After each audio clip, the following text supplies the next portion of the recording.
जय महाकाल दोस्तों, कैसे हैं आप लोग। आशा करता हूँ भले चंगे होंगे, मज़े में होंगे। दोस्तों, यदि कोई व्यक्ति पैसों की अपेक्षा रखता है, धन की अपेक्षा रखता है, तो उसको सबसे पहले धन की देवी माता लक्ष्मी को रिझाना पड़ेगा। उनका कोई न कोई उपाय करना पड़ेगा, उनकी कोई पूजा विधि करनी पड़ेगी। जिस किसी भी व्यक्ति पर यदि माता लक्ष्मी की दया है, वो व्यक्ति कभी भी फिर गरीबाई की ज़िंदगी नहीं जिएगा। वो हमेशा ही पैसों में खेलेगा, उसके पास हमेशा पैसा आता जाता रहेगा।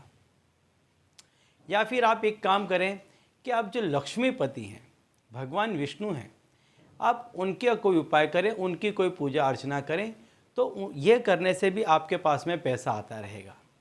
तो आज मैं जो उपाय बताने वाला हूँ, इस उपाय से भगवान विष्णु अति प्रसन्न होते हैं और जो कोई भी व्यक्ति इस उपाय को करता है, उस व्यक्ति के पास अति शीघ्र बहुत जल्द पैसा आना प्रारंभ हो जाता है। चाहे कहीं से भी आए, उसके पास में पैसा आने लग जाता है। उपाय करने का कतई ये मतलब बिल्कुल भी नहीं है कि आपको कर्म नहीं करना है। देखिए, सारा ही संसार कर्म प्रधान है। कर्म तो आपको अवश्य ही करना है, लेकिन होता क्या है कि आप कर्म करते हैं, कोई भी कर्म करते हैं, लेकिन उसका आपको उतना फल नहीं मिलता है। तब आपको उपाय करने चाहिए कि आप जो मेहनत करते हैं उसका आपको पूरा फल मिले। या आपको किसी चीज़ की कमी है जीवन में और आप उसकी कामना करते हैं और उसके लिए प्रयत्न कर रहे हैं, और उसके बावजूद भी यदि वो वस्तु आपको नहीं मिलती है, तब आपको उपाय करने चाहिए, किसी न किसी चीज़ का सहारा ढूंढना चाहिए। तब आप देखेंगे ऐसे में कि बहुत जल्द ये उपाय काम करते हैं।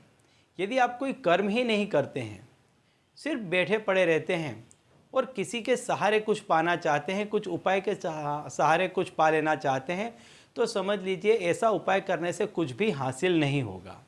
सबसे पहले आपको कर्म करना अनिवार्य है। आप कर्म करें, और यदि कर्म का फल प्रॉपरली नहीं मिलता है, कम मिलता है, उस कंडीशन में, उस सूरत में आप उपाय करें। चाहे आप किसी भी तरह का कोई भी आपका काम हो, बिजनेस हो, लेकिन उसको लगातार करते रहें, पूरी शिद्दत से करें, पूरी मेहनत से करें, पूरा मन लगा करके करें, और फिर भी यदि सफलता नहीं मिलती है, तब आप उपाय करें। आप देखना, ये उपाय इतने कारगर सिद्ध होंगे कि उपाय करते के साथ आपको इन उपायों का फल देखने को मिल जाएगा। तो ऐसा ही एक उपाय आज मैं आपको बताने वाला हूं, लेकिन उसके पहले यदि आप हमारे चैनल में नए हैं तो मैं आपको बता दूं कि हम इस चैनल के माध्यम से हमारे प्राचीनतम ग्रंथों में छुपे हुए कई ऐसे गूढ़ रहस्य हैं जिसके बारे में जानकारी प्रदान करते हैं। तो यदि आप भी इसी तरह की जानकारी में रुचि रखते हैं तो अभी हमारे चैनल को सब्सक्राइब कर लीजिए, क्योंकि आगे भी हम इसी तरह की जानकारी इसी चैनल के माध्यम से आपको देते रहेंगे। तो चलिए दोस्तों, बताता हूँ आज का उपाय कि आज के उपाय में आपको करना क्या है। सबसे पहले बता दूं कि किसी भी व्यक्ति को यदि धन चाहिए, पैसा चाहिए, तो उस व्यक्ति का जो बुद्धि है वो उसकी विवेकशील होनी चाहिए, विवेक बुद्धि होनी चाहिए, कुशाग्र बुद्धि होनी चाहिए।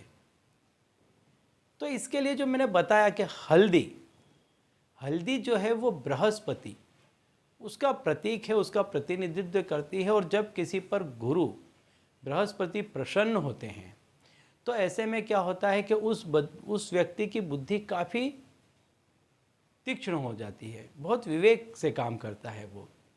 ऐसे में वो कोई गलत डिसीजन नहीं लेता है, और जब आप कोई गलत डिसीजन नहीं लेंगे तो कोई गलत मार्ग पर नहीं चलेंगे, कोई गलत रास्ता इख्तियार नहीं करेंगे, कोई गलत काम नहीं करेंगे।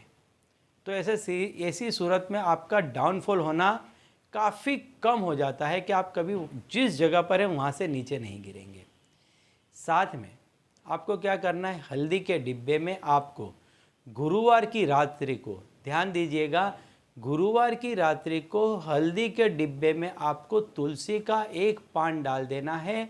ओम वैष्णवे नमः ये बोल करके आपको हल्दी के डिब्बे में तुलसी का पान, लेकिन तुलसी का पान आपको सूर्यास्त के पहले ही तोड़ लेना है, उसके बाद में आपको तोड़ना नहीं है, उसके पहले लें। और किस तरह से लिया जाता है ये मैं काफ़ी वीडियोस में बता चुका हूँ, तो उसी तरह से आप ले लें और ओम वैष्णवे नमः बोल करके आप डाल दें। अगले दिन सवेरे, शुक्रवार के दिन सवेरे स्नान आदि नित्य कर्म से फुर्सत होने के बाद में इसी तुलसी दल को आप ले लें और भगवान विष्णु की प्रतिमा के सामने आप रख दें। और जो कोई भी आपको तकलीफ है या जो आप चाहते हैं उसकी आप कामना करें, प्रार्थना करें। आप देखेंगे ये बहुत इफ़ेक्टिव सिद्ध होगा। और फिर उसके बाद जब आपकी पूजा समाप्त हो जाए, इस तुलसी के दल को लेकर के अपने पास में अपनी जेब में रख लें, पर्स में रख लें, जेब में रख लें, किसी कागज़ में लपेट करके अपने पास में रख लें। भले ये सूख जाता है लेकिन इसको कागज़ में किसी में लपेट करके अपने पास में रखें। आप देखेंगे जब तक ये आपके पास में रहेगा, आपके पास में से कभी भी पैसा खत्म नहीं होगा। और आपका जो कोई भी कामकाज होगा उसमें आप देखेंगे कि जहाँ जहाँ बाधा आ रही थी वो बाधा एकदम फूल के समान हो जाएगी और आपका एक के बाद एक काम बनता चला जाएगा। तो दोस्तों, यदि आपको तकलीफ पड़ रही है, सफलता नहीं मिल रही है, तो इस उपाय को करें। इस उपाय को करने से आप देखेंगे बहुत जल्द आपको सफलता मिलने लग जाएगी। ठीक है, तो चलिए अब इसी उपाय के साथ मुझे दीजिए विदा और आप लोग देखते रहिए दिव्य प्रकाश और अपने जीवन में लाभान्वित होते रहिए। धन्यवाद।